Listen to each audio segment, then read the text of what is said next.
सरकार लाई है विद्यार्थियों के लिए डिजिटल लाइब्रेरी। बच्चों के उज्जवल भविष्य के लिए बिहार सरकार है सदा अग्रसर और तैयार। कक्षा 1 से कक्षा 12 तक की सभी पाठ्य पुस्तक पूरक सामग्री एवं वीडियो अब शिक्षा विभाग बिहार सरकार द्वारा विकसित पोर्टल पर है उपलब्ध। अध्ययन सामग्री देखने के लिए BEPCLots.bihar.gov.in पर विजिट करें अथवा एंड्रॉइड मोबाइल पर गूगल प्ले स्टोर से E-Lots ऐप डाउनलोड करें। शिक्षकों, अभिभावकों एवं बच्चों से अनुरोध है कि इस लाइब्रेरी का अधिक से अधिक लाभ उठाएं और अपनी पढ़ाई जारी रखें।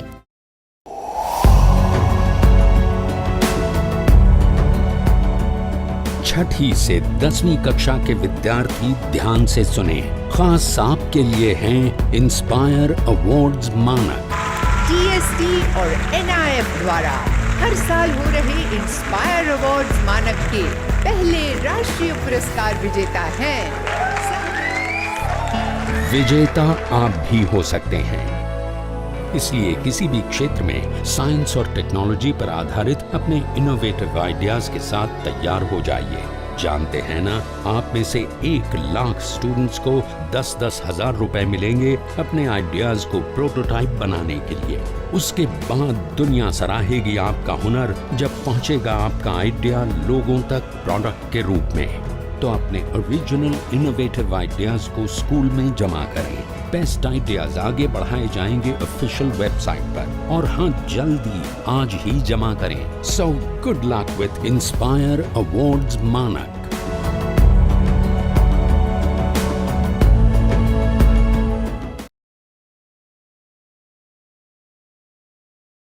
इस वीडियो में हम जानेंगे परिमेय संख्याओं के बारे में।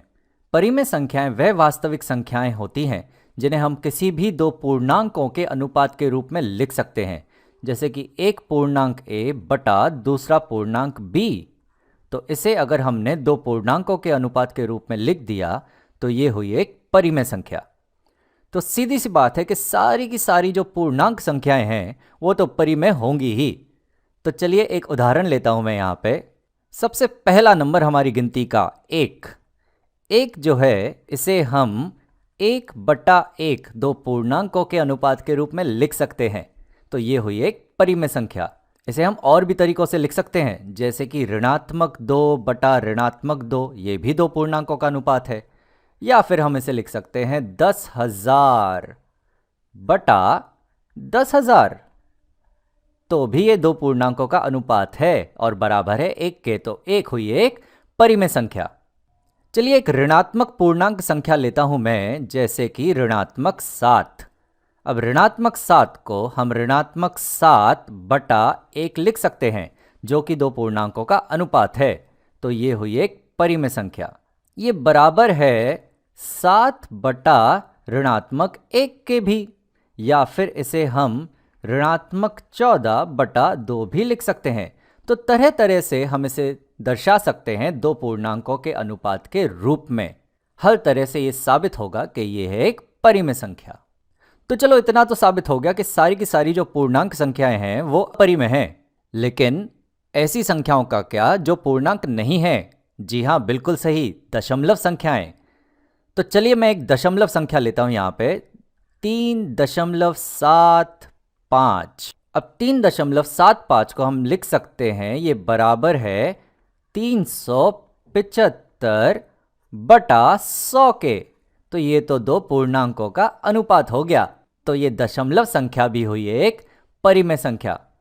इसे हम 2 से गुणा कर देते हैं अंश और हर को, तो यहाँ हो जाएगा ये 750 बटा 200, जो 2 पूर्णांकों का अनुपात है। तो ये दशमलव संख्या भी हुई एक परिमेय संख्या। अब मैं आपको एक अलग तरीके की दशमलव संख्या देना चाहता हूं। देखिए जरा, 0.333 और ये अपने आप को दोहराती रहे। अब ऐसी दशमलव संख्याओं को हम कहते हैं आवर्ती दशमलव, जो अपने आप को दोहराते रहते हैं, ये कभी नहीं रुकते, ये चलते ही जाते हैं। इसे हम कुछ इस प्रकार से भी लिखते हैं, 0.3 अपूर्णांक, जहां पे ये चिन्ह ये दर्शा रहा है कि 3 रुकता नहीं है, चलते ही जाता है, अपने आप को दोहराते रहता है। तो ऐसे आवर्ती दशमलवों का क्या, ये क्या होते हैं? ये परिमेय संख्याएं होते हैं या नहीं? तो अगर तुम थोड़ा सोचो तो 0.3333 तो दरअसल 1/3 होता है 1/3, क्योंकि जब 1/3 किया जाएगा तो हमें मिलेगा 0.333। तो ये तो दो पूर्णांक संख्याओं का अनुपात है। तो ये आवर्ती दशमलव भी होते हैं परिमेय संख्याएं। एक और उदाहरण देता हूं मैं, 0.666 और ये चलते जाएंगे। इसे हम 0.6 अपूर्णांक भी लिख सकते हैं। और 0.66666 तो दरअसल 2/3 होता है, जो दो पूर्णांक संख्याओं का अनुपात है। तो आवर्ती दशमलव भी होते हैं परिमेय संख्याएं। अब तुम कहोगे इतनी सारी परिमेय संख्याएं हो गई, यानी सारी की सारी संख्याएं क्या सिर्फ परिमेय ही होती हैं? जी नहीं, हमारे पास अपरिमेय संख्याएं भी हैं, यानी कि कुछ ऐसी संख्याएं भी हैं जिन्हें हम a/b दो पूर्णांकों के अनुपात के रूप में नहीं लिख सकते। मैं तुम्हें बताना चाहूंगा कि गणित की सबसे प्रसिद्ध संख्याएं अपरिमेय होती हैं। तो चलिए देखते हैं। ये रही कुछ प्रसिद्ध अपरिमेय संख्याएं। जी हाँ, यहां पे हमारे पास है पाई, एक वृत्त के परिधि और उसके व्यास का अनुपात, जो हम जानते हैं ये 3.14159, ये चलते ही जाता है, ये कभी नहीं रुकता और ना ही अपने आप को दोहराता है। ऐसे दशमलवों को हम कहते हैं अनावर्ती दशमलव। ये ना तो कभी रुकते हैं, ना तो कभी अपने आप को दोहराते हैं, और इन्हें हम दो पूर्णांकों के अनुपात के रूप में कभी भी व्यक्त नहीं कर सकते। तो ऐसी संख्याओं को हम कहते हैं अपरिमेय संख्याएं। और भी हैं ई, प्राकृतिक लघुगणक का आधार 2.7182818, ये चलते ही जाता है, ना तो कभी रुकता है, ना तो कभी अपने आप को दोहराता है। 2 का वर्गमूल, ये भी एक अपरिमेय संख्या है। फी, स्वर्ण अनुपात, ये भी एक अपरिमेय संख्या है। अब तुम सोच रहे होगे कि ये तो कुछ प्रसिद्ध खास संख्याएं हैं जो कि अपरिमेय होती हैं, जबकि ज़्यादातर संख्याएं तो परिमेय होती हैं। मैं कहूँगा नहीं, हमारे पास सच बताऊं तो अनगिनत परिमेय और अनगिनत अपरिमेय संख्याएं हैं। मैं देखो इसे कैसे साबित करता हूं। तुम मुझे कोई भी दो संख्याएं दे दो, समझो तुम मुझे दे रहे हो 2 और 3, ये दो संख्याएं हो गई। इनके बीच में अनगिनत अपरिमेय संख्याएं हम लिख सकते हैं। देखो मैं खुद से अभी एक बनाता हूं। 2 और 3 के बीच में हमें एक संख्या चाहिए, तो मैं लेता हूं 2.133 133 13333 13333, ये चलते ही रहेगा। तुम देख रहे हो कि ये कभी नहीं रुकेगा और अपने आप को कभी नहीं दोहराएगा, तो इसे हम दो पूर्णांकों के अनुपात के रूप में नहीं लिख पाएंगे। तो ये हुई एक अपरिमेय संख्या। ऐसी अनगिनत अपरिमेय संख्याएं हैं। तो अब हमें पता चल गया कि परिमेय और अपरिमेय संख्याएं क्या होती हैं। हमें यहाँ कुछ संख्याएं दे दी गई हैं और हमें इन अलग अलग संख्याओं को अलग अलग संख्या समुच्चय में रखना है। तो ये जो सारी सारी संख्याएं हमें दी गई हैं, ये वास्तविक संख्याएं तो हैं ही।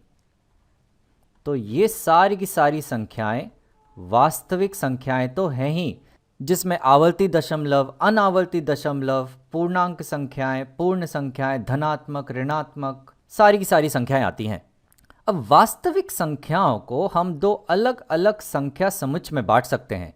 एक संख्या समुच्चय होगा परिमेय संख्याओं का। परिमेय संख्याओं में वो संख्याएं आएंगी जिन्हें हम दो पूर्णांकों के अनुपात के रूप में लिख सकते हैं। और दूसरा समुच्चय होगा अपरिमेय संख्याओं का। अपरिमेय संख्याएं, इसमें वह संख्याएं आएंगी जिन्हें हम दो पूर्णांकों के अनुपात के रूप में नहीं लिख सकते। अब सारी की सारी परिमेय संख्याओं में से अगर हम दशमलव निकाल दें तो हमें मिलेंगे पूर्णांक संख्याएं। तो परिमेय संख्याओं के अंतर्गत एक और संख्या समुच्चय आता है जो होता है पूर्णांक संख्याओं का। अब अगर पूर्णांक संख्याओं में से हम ऋणात्मक संख्याएं निकाल दें तो हमें मिलेंगी पूर्ण संख्याएं। तो पूर्णांक संख्याओं के अंतर्गत एक और समुच्चय आता है जो होता है पूर्ण संख्याओं का। तो चलो अब मैं इसी प्रकार से संख्या समुच्चय बना लेता हूं।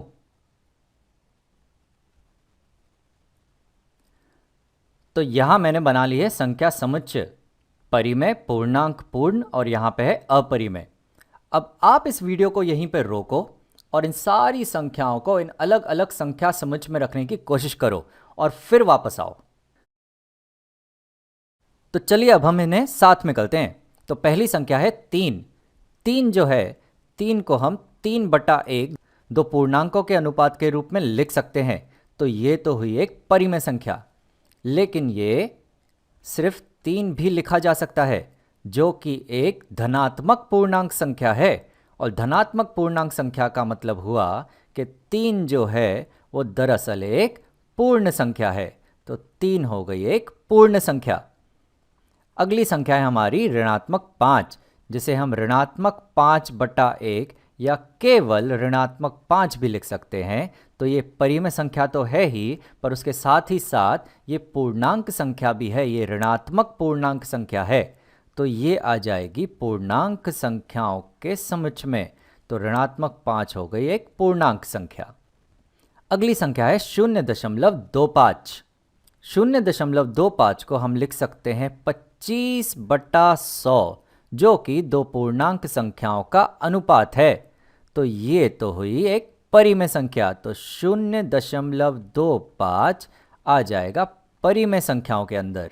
अगली संख्या है 22/7। 22/7 दो पूर्णांकों का अनुपात तो है, पर ये आगे और विभाजित हम इसे नहीं कर सकते। तो ये सीधे सीधे मैं यहाँ लिख देता हूँ कि 22/7 जो है वो एक परिमेय संख्या है। ये एक बढ़िया सी संख्या हमें दी गई है 0.2713 अपूर्णांक, जहाँ पे ये 1 3 अपने आप को दोहराते रहेगा। तो ये है दरअसल 0.2713 और ये दोहराते रहेगा अपने आप को, ये कभी नहीं रुकेगा। ऐसी संख्याओं को हम कहते हैं आवर्ती दशमलव। और मैं आपको बता दूं कि आवर्ती दशमलव परिमेय संख्याएं होते हैं। ये वाला तो मैं अभी सिद्ध नहीं करूंगा, पर एक दूसरा उदाहरण देता हूं। समझिए कि 0.3 अपूर्णांक, जो कि बराबर है 0.333 और ये चलते रहेगा। और ये तो तुम जानते ही हो कि 0.3333 तो दरअसल 1/3 होता है, जो कि दो पूर्णांकों का अनुपात है। तो आवर्ती दशमलव होते हैं परिमेय संख्याएं। तो इसे हम लिख देते हैं यहाँ परिमेय संख्याओं के अंतर्गत। तो 0.2713 अपूर्णांक हो गया परिमेय संख्या। अगली संख्या है 10 का वर्गमूल। अब 10 जो है वो पूर्ण वर्ग नहीं है, और किसी भी अपूर्ण वर्ग का अगर हम वर्गमूल लेते हैं तो वो हमें मिलती है अपरिमेय संख्या। तो सीधे सीधे मैं इस 10 के वर्गमूल को लिख देता हूं अपरिमेय संख्या के समुच्चय के अंतर्गत। अगली संख्या हमें दी गई है 14/7। 14/7 तो 2/1 है, या इसे हम केवल 2 भी लिख सकते हैं।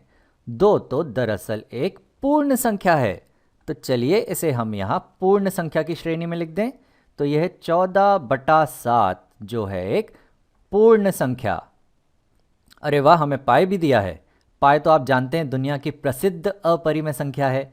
इसे अगर हम 2 से गुणा करेंगे तो भी ये अपरिमेय ही रहेगी। तो 2 पाई जो है वो है एक अपरिमेय संख्या। तो इसे हमने अपरिमेय संख्या के समुच्चय में रख दिया। अगली संख्या है ऋणात्मक वर्गमूल 25 का। अब 25 का वर्गमूल तो 5 होता है, लेकिन बाहर यहाँ पे हमारे पास है ऋणात्मक, तो ये ऋणात्मक 5 होगा। और ऋणात्मक 5 तो हम पहले ही देख चुके हैं, ये दरअसल पूर्णांक संख्या है। तो ऋणात्मक वर्गमूल 25 का हमने लिख दिया पूर्णांक संख्याओं में। तो अब हम पहुंच गए हमारी आखिरी संख्या पे, जो है 9 का वर्गमूल बटा 7। 9 का वर्गमूल होता है 3/7। तो ये तो दो पूर्णांकों का अनुपात है, जो कि हुआ एक परिमेय संख्या। तो इसे हम लिख देते हैं यहाँ परिमेय संख्याओं में। तो 9 का वर्गमूल बटा 7 हो गई एक परिमेय संख्या। तो सारी की सारी संख्याओं को हमने अलग अलग संख्या समुच्चय में रख दिया। 19/27 को दशमलव के रूप में लिखें तो हमें यहाँ दिया गया है 19/27, जो बराबर है 19 को विभाजित करने के 27 से। यानी कि हमें 19 को विभाजित करना है 27 से। तो चलिए शुरू करते हैं। तो यहाँ पे हमारे पास है 19, जिसे हमें विभाजित करना है 27 से। अब यहाँ मैं देख रहा हूँ कि जो 19 है वो तो 27 से छोटा है, तो ये पूर्णतः 27 से विभाजित नहीं होगा। तो यहाँ पे मुझे कुछ दशमलव शून्य लेने होंगे। तो यहाँ पे मैं कुछ शून्य ले लेता हूँ। तो ये मैं यहाँ पे कुल 6 शून्य ले रहा हूँ। कुछ और ज़रूरत पड़ी तो हम आगे ले लेंगे। अब 19 तो 27 से विभाजित नहीं होता था, इसलिए हमने ये दशमलव शून्य ले लिए। तो चलिए यहाँ लिख देते हैं 0.। अब हमारे पास है 190। 190 तो 27 से विभाजित हो सकता है। अब कितने में होगा यही सवाल है। अब अगर मैं सोचूं 25 गुणा 7 होता है 175। तो चलो एक काम करते हैं, 27 गुणा 7 करके देखते हैं क्या मिलता है। 7 गुणा 7 होता है 49, तो 4 और यहाँ 9। 7 दूनी होता है 14, 14 और 4 होता है 18। तो 27 गुणा 7 हमें मिल रहा है 189। तो ये तो यहाँ आ जाएगा। तो 27 गुणा 7 हो रहा है 189। अब हमें 190 में से 189 को घटाना है। 190 में से 189 घटाएंगे तो हमें मिलेगा सिर्फ 1। अब चलिए इस अगले शून्य को हम नीचे ले लेते हैं। तो अब ये बन चुका है 10। अब 10 जो है वो भी 27 से छोटा है, तो ये तो विभाजित नहीं होगा। तो यहाँ मैं ले लेता हूँ एक शून्य, और फिर मैं इस अगले शून्य को भी नीचे ले लेता हूँ। तो यहाँ हमारे पास आ जाएंगे 100। अब 25 गुणा 4 100 होते हैं, तो 27 गुणा 4 तो 100 के बाहर जाएगा। तो चलिए देखते हैं 27 गुणा 3 कितना होता है। 7 तिया होता है 21, 3 दूनी 6, 6 और 2 8। तो हमें यहाँ मिल रहा है 81। तो 27 को अगर हम गुणा करेंगे 3 से तो हमें मिलेगा 81। अब 100 में से 81 को घटाने पर हमें मिलने वाला है 19। चलिए एक शून्य को हम नीचे ले लेते हैं। तो अब हमें यहाँ मिल चुका है 190। अरे 190 तो हम अभी अभी यहाँ करके आए थे। ये तो हम जानते हैं कि 27 को जब 7 से गुणा करेंगे तो हमें मिलता है 189। और जब 190 में से 189 को हम घटाएंगे तो हमें मिलने वाला है यहाँ पे 1। अब चलिए अगले शून्य को हम नीचे ले लेते हैं। तो यहाँ हमें मिल जाएगा 10। 10 जो है वो 27 से छोटा है, तो ये तो इससे विभाजित नहीं होता, तो इसलिए मैं यहाँ लिख देता हूँ 0। अब चलिए अगले शून्य को भी नीचे ले लें। जब हम इस शून्य को नीचे लेंगे तो वापस से हमें मिलने वाला है 100। 100 तो हम अभी अभी देख के आए कि जब 100 होता है तो 27 को 3 से गुणा करने पे हमें मिलता है 81। और 100 में से जब हम 81 घटाते हैं तो हमें मिलता है 19। अब ऐसे में कितने भी शून्य लेते जाऊं आगे तो ये तो हमेशा यही बात दोहराते जाएंगे, यानी कि हमें मिलते जाएगा 0.703 703। यहाँ पे भी हमारे पास आते रहेगा 703, यानी ये चलते ही जाएगा, ये कभी नहीं रुकेगा और अपने आप को दोहराते रहेगा। तो हमें यहाँ 19/27 बराबर मिल रहा है 0.703 703, और ये चलते रहेगा। तो इसे हम लिख सकते हैं 0.703, और 703 के ऊपर ये अपूर्णांक का चिन्ह देकर हम बता सकते हैं कि ये 703 दोहराते रहेगा अपने आप को, और ऐसी संख्याओं को हम कहते हैं आवर्ती दशमलव।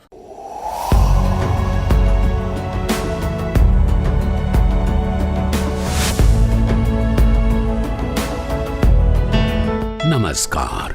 आप शिक्षकों द्वारा दी गई अच्छी शिक्षा से आज लाखों विद्यार्थी इनोवेशंस कर रहे हैं। उन सभी को इंस्पायर अवार्ड्स मानक में हिस्सा लेने प्रोत्साहित कीजिए।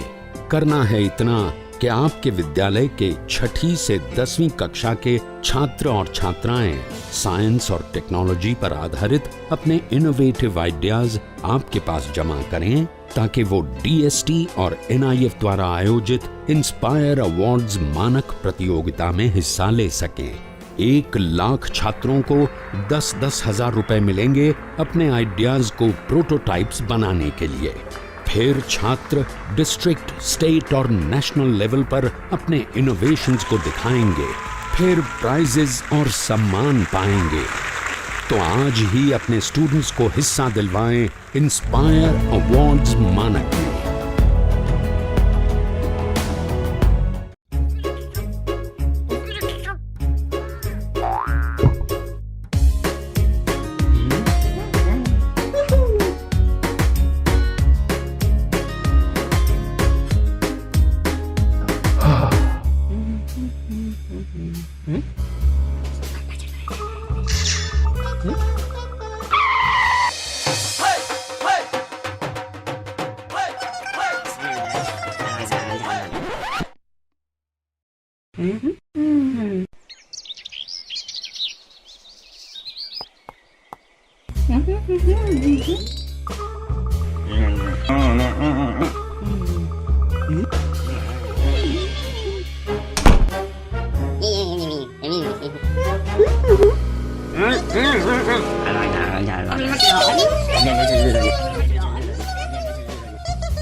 Telecovid ka na rin. Yan na. Alam mo.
अफसाना कटी हुई शाख का मतन पढ़ने के बाद अब हम लोग उसका खुलासा समझेंगे।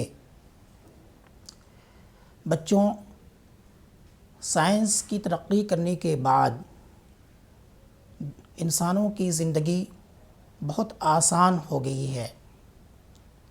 तरह तरह की ईजादात, TV, fridge, air condition, car, यह सब आ जाने से लोग उसको हासिल करने की हवस बढ़ गई है। इसके बढ़ने से लोगों में अखलाक़ियात का दर्जा जो है वो बहुत ही ज़्यादा गिर चुका है। ये एक तरह से समाज की कहीं न कहीं किसी न किसी सूरत में यह बुराई है।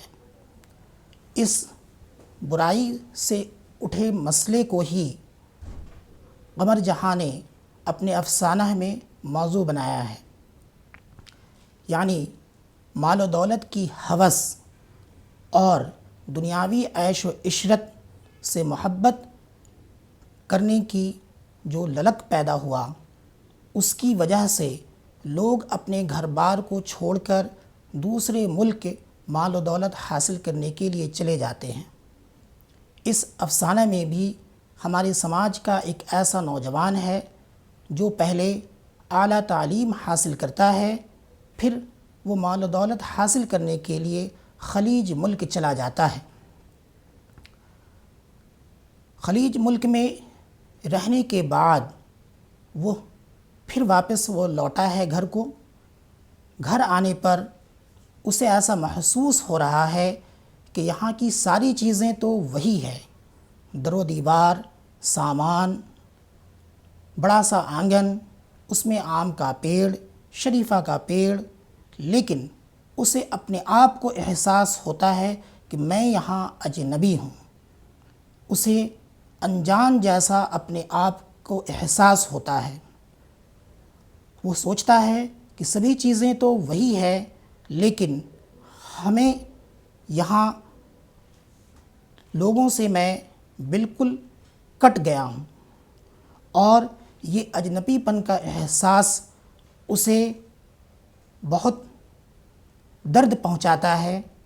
इस दर्द में वो अपने आप से सवाल करता है कि क्या मैं अजनबी हो गया हूँ। वो कहता है इतने अरसे में मैं कुछ बदला हूँ, मेरा लिबास बदला है, मेरी गुफ्तगू करने का अंदाज़ बदला है, लेकिन क्या मैं अंदर से भी बदल गया हूँ। वो अपने आप से खुद से वो सवाल करता है। फिर वो अपने गर्दन को झटक कर कहता है कि नहीं, मैं बदला नहीं हूँ। फिर वो महसूस करता है कि आंगन में उसकी बूढ़ी माँ जो लेटी हुई है वो उसे देख रही है। उसके आसपास में तमाम अज़ीज़ व अक़ारिब मौजूद हैं, वो सब उससे बातचीत भी कर रहे हैं, लेकिन उसको ऐसा एहसास होता है कि यह सब बनावटी है। ऐसा उसको एहसास होता है कि वह लोग हमसे अपनापन का एहसास जता रहे हैं, लेकिन ये उसमें अपनापन नहीं है। कहीं ना कहीं कोई ना कोई सूरत में ये एक बनावटी तरीक़ा अपना रहे हैं। ये अपनापन का एहसास उसे दर्द देता है और उसे आज महसूस होता है कि ज़िंदगी को खुशगवार बनाने के लिए अपनापन किस तरह ज़रूरी है।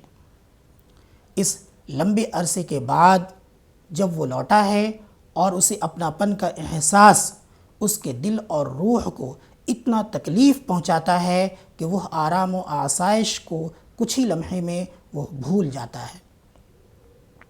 वह उस दिन को भी नहीं भूला है जब वो अपने मुल्क को वो छोड़ रहा था। उसे याद है कि उसका एक दोस्त कहता है कि यार, अब तक तुम इसी तालाब के मेढक बने रहोगे। तुमने आला तालीम और यह डिग्रियां किस लिए हासिल की थी। बाहर की दुनिया देखो कितना हसीन है। दोस्त के कहने पर वह बाहर जाने को तैयार हो जाता है और घर के तमाम अफराद, बूढ़ी माँ, बीमार वालिद और दोस्त अहबाब, सबको छोड़कर, अपना घर छोड़कर दूसरे मुल्क के लिए वह रवाना हो जाता है। उसे वह दिन भी याद है जब वो एयरपोर्ट पर रवाना होने के लिए खड़ा था, तो उसे किस तरह खुशी मिल रही थी। उन खुशियों को भी वो याद कर रहा है। उसे वो भी याद है जब वो जहाज़ पर चढ़ा तो स्मार्ट और ख़ूबसूरत एयर होस्टेस मुस्कुराहट के साथ उसे खाने के लिए कुछ देती है, तो उसे ऐसा एहसास होता है कि यह सिर्फ़ और सिर्फ ख़ास मेरे लिए मुस्कुराहट है। वह भी कंखियों से उसकी मुस्कुराहट को देखता है, लेकिन चंद लम्हों के बाद उसे महसूस होता है कि यह सिर्फ़ और सिर्फ मेरे लिए मुस्कुराहट नहीं था, बल्कि यह तो जलवे आम है, यानी एक आम नुमाइश है। यानी हिंदुस्तानी तहज़ीब के अलावा दूसरी जो तहज़ीब है उसके खोखलापन का भी उसे एहसास होता है। और वो यह भी सोचता है वो क्या उम्र होता है जहाँ न सच समझ में आता है न झूठ समझ में आता है। यानी सच क्या है, झूठ क्या है, ये उसको उस उम्र में समझ में नहीं आता है। लेकिन वह सफ़र करते हुए अपनी मंजिल को पहुंच जाता है। वहाँ वो खुश व खर्रम अपनी ज़िंदगी गुजारना शुरू करता है। उसे महसूस होता है कि मुझे तो जन्नत मिल गया। लेकिन धीरे धीरे कुछ उसे एहसास होना शुरू होता है कि क्या हमने कुछ गलतियाँ की है। लेकिन फिर उस गलतियों के एहसास के बाद वो वापस लौटना चाहता है। कुछ एहसासात की जो है उस कमियों को दूर करना चाहता है, लेकिन वो जहाँ पहुँच चुका है वहाँ से वापस लौटना मुश्किल है। एकदम उसे एहसास होता है कि कोई ऐसी चीज़ जो हमारे बातिन में, जिस्म के अंदर वो चकनाचूर हो गया है और उसके टुकड़े टुकड़े इस तरह चुभ रहे हैं कि वो हमारे दिल और दिमाग में मस्कन यानी बैठ गया है, और वो चुभन उसको रोज़ रोज़ कुछ न कुछ एहसास कराता है। उसे ऐसा महसूस होता है कि हम आसमान और ज़मीन में पेंडुलम की तरह घूम रहे हैं। वो एहसासात उसे ज़बरदस्त दर्द पहुंचाता है। वो सोचता है कि क्या यहाँ के लोग मुतमईन हैं, जो सिर्फ़ आज में जी रहे हैं, जिन्हें मुस्तक़बिल की कोई फ़िक्र नहीं। वो अपने दोस्त असद, जो उसकी कंपनी में काम करता है, उससे वह पूछता है कि क्या यहाँ के लोग मुतमईन हैं। उनका आज तो खूबसूरत है, लेकिन क्या मुस्तक़बिल का कोई भरोसा है। दोस्त कहता है कि तुम ज़्यादा हसास हो गए हो। वो कहता है कि यहाँ के लोग मशीन बन गए हैं, रोबोट हैं। उसका दोस्त कहता है कि हमें तो सिर्फ पेट की आग है ने यहाँ ले आया है। इस तरह वो अपनी पुरानी बातों को वो याद कर रहा है। वो अपने आप को सोच रहा है कि मैं तो यहाँ मशीन बन चुका हूँ। यहाँ जब काम से लौटता हूँ तो हमारी बीवी, बच्चे सब सोए हुए रहते हैं। हफ्तों हफ्तों हमें मुलाकात भी नहीं होती है, और फिर अलस सुबह उठकर मुझे काम पर जाना होता है, जिस वक्त सारी कायनात सोई रहती है। क्या यह भी कोई ज़िंदगी है? यहाँ आने के बाद उसे सब कुछ हासिल है। बैंक बैलेंस भी उसके पास है, एयर कंडीशन्ड कार भी है, वेल फर्निश्ड मकान है, अच्छी अच्छी ग़िज़ा भी उसे दस्तयाब है।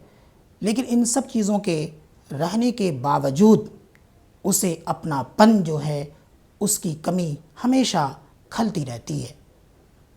यहाँ जब उसके वालिद के इंतकाल की ख़बर भी मिलती है तो वो जी भर कर रो भी नहीं सका। माँ के बीमार की ख़बर पर भी वह सिर्फ़ और सिर्फ परेशान ही रह कर अपने आप को गुजारना पड़ा। यह कैफियत, ये कर्ब अज़ियत उसे इस तरह दर्द पहुंचाता है कि वह अपनापन का कद्र आज वो समझने लग गया। वो कहता है, कैसा वक्त आ गया है कि लोग अपना घर बार, अपने लोग को छोड़कर बिना सोचे समझे दूसरे मुल्क जाने के लिए वो हमेशा तैयार रहता है। ये कैसा दौर है। वो नौजवान अपनी छोटी सी फैमिली के साथ वो वतन वापस लौटा है और बीते हुए दिन को वो वापस लौटाना चाहता है, लेकिन उसे वह दिन मिलता नहीं है।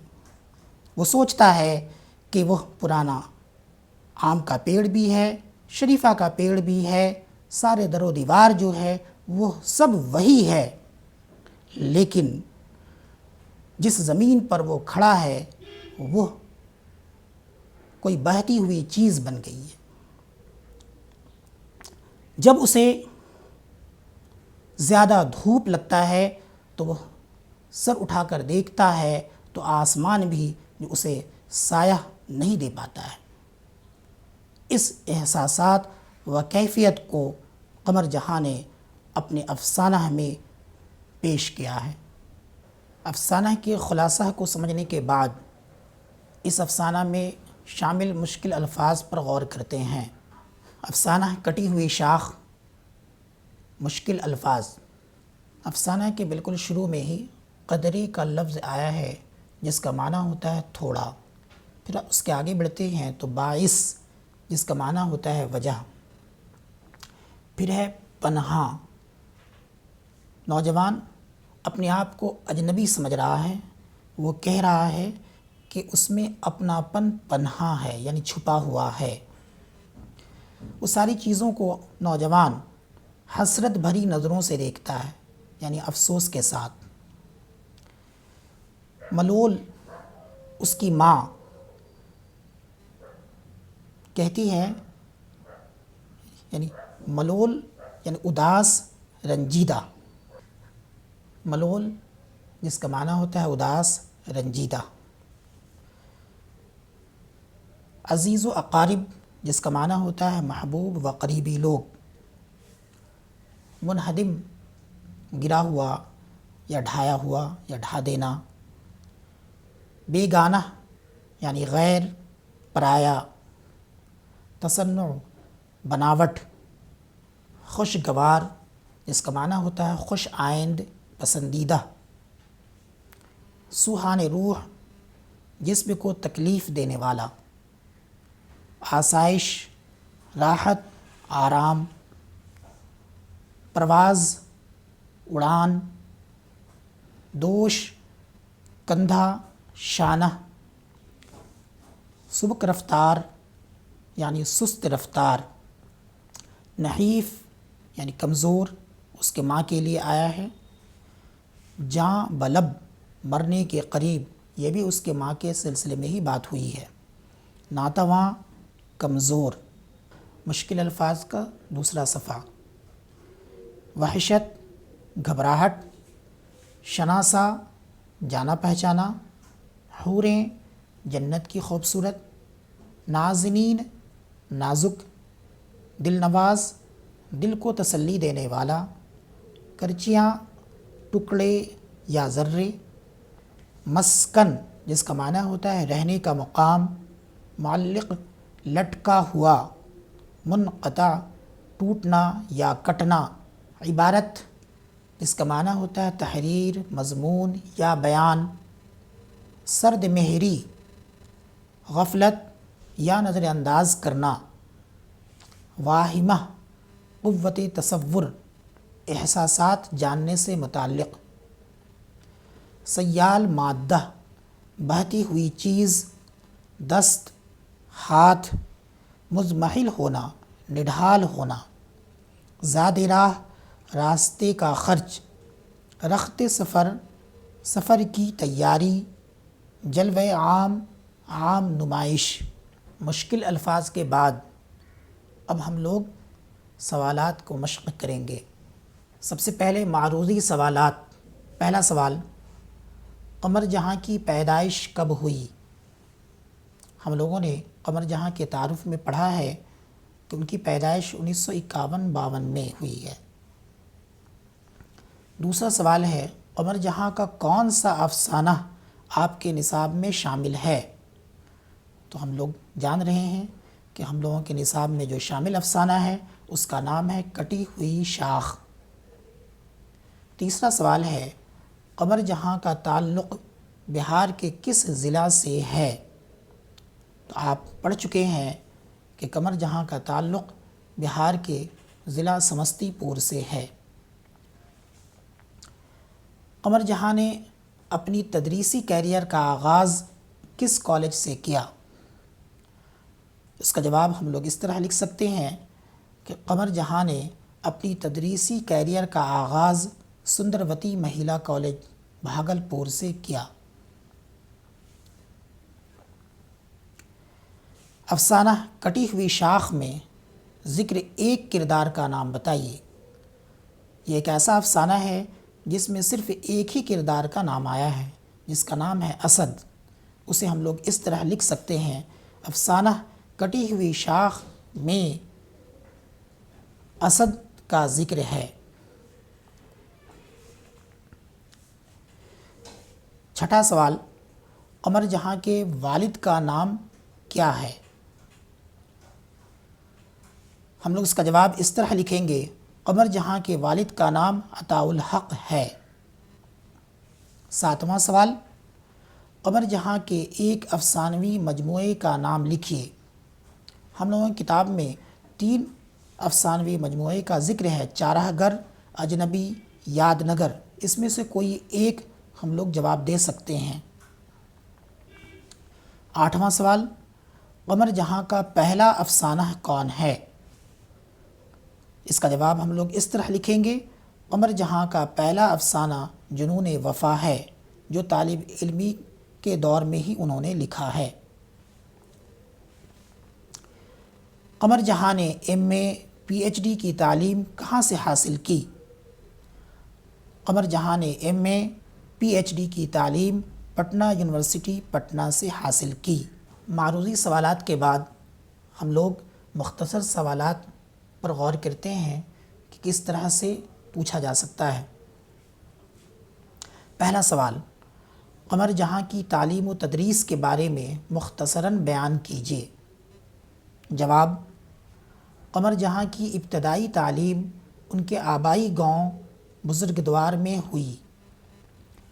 तालीम याफ्ता ख़ानदान होने की वजह कर आला तालीम के लिए वह पटना आ गईं। पटना यूनिवर्सिटी से उन्होंने उर्दू में MA फिर PhD किया। तदरीसी सफ़र की शुरुआत उन्होंने सुंदरवती महिला कॉलेज भागलपुर में उर्दू की लेक्चरर की हैसियत से की। फिर तरक्की करके भागलपुर यूनिवर्सिटी में सदर शोबे उर्दू हो गईं। दूसरा सवाल, उर्दू के 5 अफसाना निगारों के नाम लिखिए। तो हमारे निसाब में 4 अफसाना है, उन चारों अफसाना निगार के बारे में भी लिख सकते हैं। और फिर सुहेल अज़ीमाबादी में ही मुंशी प्रेमचंद का भी ज़िक्र है। तो इस तरह 5 अफसाना निगार का नाम हमारे किताब में ही शामिल है। जैसे जवाब इस तरह लिख सकते हैं, उर्दू के 5 अफसाना निगार दर्ज झैल हैं। Number 1 Suhail Azimabadi, number 2 Syed Mohammad Mohsin, number 3 doctor Qamar Jahan, number 4 निगार अज़ीम, 5वां मुंशी प्रेमचंद। मुख्तसर सवाल के बाद तवील सवाल पर गौर करते हैं, इम्तहानात में किस तरह पूछा जाता है। सवाल, माद्दा परस्ती से आप क्या समझते हैं? कटी हुई शाख के हवाले से वाज़ेह करें। जवाब हम लोग इस तरह लिखेंगे, दौलत की हवस और दुनियावी ऐश व इशरत से मोहब्बत करने को माद्दा परस्ती कहते हैं। अपनी जायज़ ख्वाहिशात की तकमील के लिए दौलत हासिल करना इंसान की ज़रूरत है, लेकिन मालो दौलत की हवस उसके अखलाक़ी पहलुओं को ज़बरदस्त मजरूह करता है। माद्दा परस्त सिर्फ़ आज में जी रहा होता है, उसे कल यानी मुस्तक़बिल की फ़िक्र नहीं होती।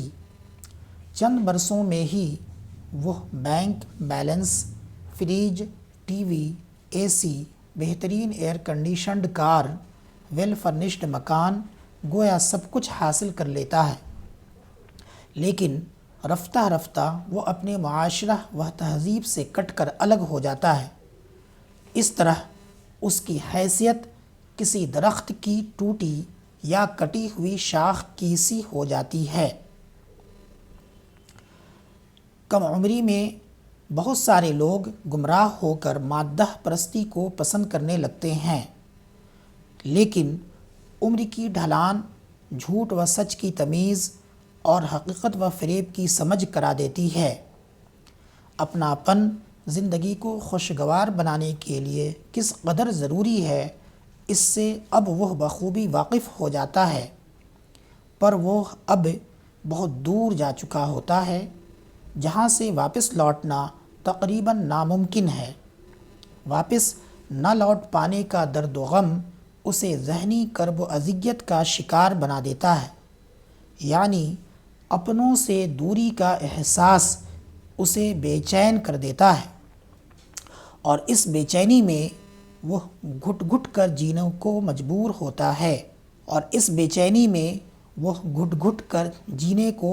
होता है कमर जहाँ का यह अफसाना उसी कैफियत की तर्जुमानी करता है। दूसरा सवाल, कमर जहाँ के अफसानों के मौज़ूआत पर रोशनी डालिए। इसका जवाब हम लोग इस तरह लिखेंगे। फितरतन हर इंसान बातचीत के दरमियान मौजूदा दौर के हालात को ही बहस व मुबाहिसा का मौजू बनाता है, तो फिर फ़नकार क्यों कर इससे गुरेज कर सकता है? वह तो अपने अहद का आयनादार होता है। ज़हानत के एतबार से फ़नकार आम लोगों से बुलंद होता है, इसलिए वह अपने अहद की तर्जुमानी भी आम लोगों के मुकाबिल काफ़ी अच्छी तरह करता है। कमर जहाँ का शुमार मौजूदा दौर के नुमाइंदा अफसाना निगारों में है, इसलिए उनके अफसानों के मौज़ूआत का ताल्लुक़ भी मौजूदा दौर से ही है। साइंसी तरक्यात और उनकी ईजादात एक तरफ इंसान की ज़िंदगी को आसान बनाती है, तो दूसरी तरफ उसे माद्दा परस्त, दौलत की हवस और दुनियावी ऐश व इशरत के हुसूल में इंसान अपनी जानी पहचानी दुनिया को खैरबाद कहकर अनदेखी दुनिया को परवाज़ कर जाता है। शुरुआती चंद वर्ष तो उसे अपनी काबिलियत और फ़ैसला पर फ़ख्र होता है, लेकिन फिर उसे जल्द ही एहसास हो जाता है कि अपनापन ज़िंदगी को खुशगवार बनाने के लिए किस कदर ज़रूरी है। इसी दर्द व गम में वह बेचैन हो जाता है। इस तरह की बेचैनी व ज़हनी कर्ब व अज़ियत की कैफियत को कमर जहाँ ने कटी हुई शाख का मौजू बनाया है। अफसाना कटी हुई शाख में सबसे पहले अफसाना निगार कमर जहाँ के बारे में हम लोगों ने कुछ जानकारी हासिल की। फिर उसके बाद कटी हुई शाख का मतन पढ़ा, उसके बाद उसके ख़ुलासा को समझा, फिर मुश्किल अल्फाज को गौर किया, मुश्किल अल्फाज का माना व मतलब को समझा। उसके बाद सवालात के हिस्से में हम लोग आए। सवालात भी कई किस्म के, सबसे पहले मारूज़ी सवालात, फिर मुख्तसर सवालात, फिर तवील सवालात को हल किया। इस तरह यह सबक यहाँ ख़त्म हो जाता है। आइंदा फिर मिलेंगे हम लोग दूसरे सबक के साथ।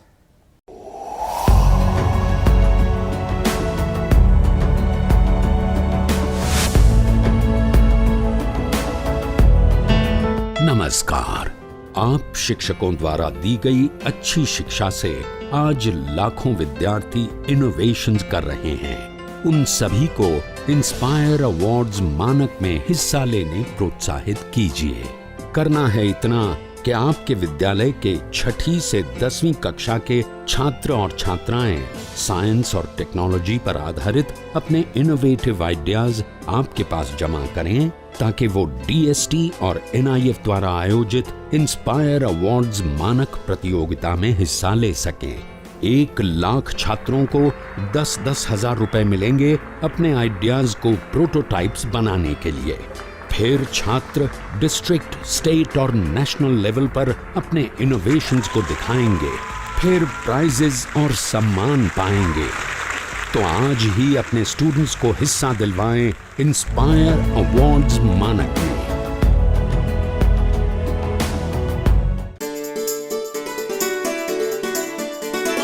डर से नहीं, तैयारी से आगे कदम बढ़ाना है। रुकी जिंदगी में चहल पहल वापस फिर से लाना है। धोकर हाथ पहन कर मास्क सुरक्षित जीवन चलाना है। सुरक्षित जीवन चलाना है। डर कर नहीं, तैयारी से आगे कदम बढ़ाना है। डर कर नहीं, तैयारी से आगे कदम बढ़ाना है। रखेंगे 2 गज की दूरी, सबको पौष्टिक आहार खिलाएंगे, बच्चों और बूढ़ों का करेंगे ख्याल। रोगी नहीं, रोग से लड़ कोरोना को हराएंगे। स्वास्थ्य केंद्र फिर से खुल गए, जिनका लाभ उठाना है। रुकी जिंदगी में चहल पहल वापस फिर से लाना है। धोकर हाथ पहन कर मास्क सुरक्षित जीवन चलाना है। सुरक्षित जीवन चलाना है। डर कर नहीं तैयारी से आगे कदम बढ़ाना है। डर कर नहीं तैयारी से आगे कदम बढ़ाना है। टीकाकरण की शुरुआत हो गई है, पर पहले की तरह हमें मास्क लगाना और 2 गज की दूरी बनाए रखना अभी भी जरूरी है। स्वास्थ्य विभाग और सूचना एवं जनसंपर्क विभाग बिहार सरकार द्वारा जनहित में जारी। जीतेगा बिहार। सरकार लाई है विद्यार्थियों के लिए डिजिटल लाइब्रेरी। बच्चों के उज्जवल भविष्य के लिए बिहार सरकार है सदा अग्रसर और तैयार। कक्षा 1 से कक्षा 12 तक की सभी पाठ्य पुस्तक पूरक सामग्री एवं वीडियो अब शिक्षा विभाग बिहार सरकार द्वारा विकसित पोर्टल पर है उपलब्ध। अध्ययन सामग्री देखने के लिए BEPCLOTS.bihar.gov.in पर विजिट करें अथवा एंड्रॉइड मोबाइल पर गूगल प्ले स्टोर से ई-लॉट्स ऐप डाउनलोड करें। शिक्षकों, अभिभावकों एवं बच्चों से अनुरोध है कि इस ई लाइब्रेरी का अधिक से अधिक लाभ उठाएं और अपनी पढ़ाई जारी रखें।